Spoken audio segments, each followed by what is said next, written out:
ധർമ്മഹീന ഖല ദൈത്യ സംഘവധ തുഷ്ടദേവഗണ സംസ്തുതാം ഭൂധരസ്യ തനയാം ഭജേ ഗിരിശവല്ലഭാം ഭുവനമാതരം.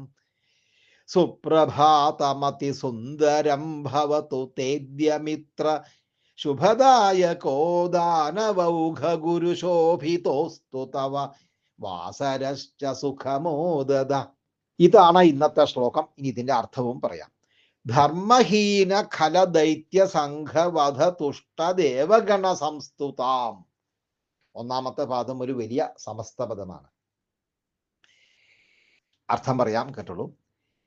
ധർമ്മഹീനന്മാര്, അതായത് അധർമ്മികള്, അങ്ങനെയുള്ളവരും ഖരന്മാര്, ദുഷ്ടന്മാരും ആയിട്ടുള്ള ദൈത്യ സംഘം, ദൈത്യന്മാരുടെ ഗണം, അതായത് ദൈത്യന്മാരെന്ന് പറയാം. അപ്പോ അധർമ്മികളും ദുഷ്ടന്മാരുമായ അസുരന്മാരുടെ വധം കൊണ്ട് തുഷ്ടന്മാര്, അതായത് നല്ലവണ്ണം സന്തോഷിച്ചവരായ ദേവഗണങ്ങളാൽ നന്നായി സ്തുതിക്കപ്പെട്ടവളും എന്നർത്ഥം.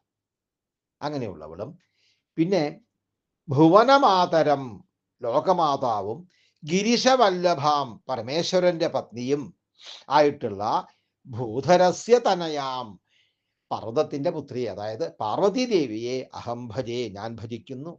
ഹേ മിത്ര, അല്ലയോ സുഹൃത്തെ, അദ്യ ഇപ്പോഴത്തെ അങ്ങയ്ക്ക് അതിസുന്ദരം സുപ്രഭാതം ഭവതു, വളരെ മനോഹരമായ പ്രഭാതം ഭവിക്കട്ടെ.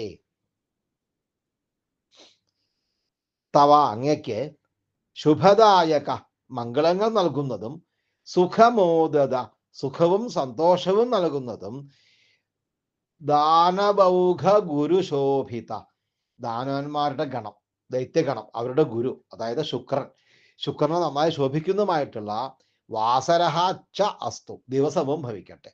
ഇതാണ് ശ്ലോകത്തിന്റെ അർത്ഥം. ഈ ശ്ലോകം എഴുതിയിരിക്കുന്നത് കുസുമമഞ്ജരി എന്ന വൃത്തത്തിലാണ്.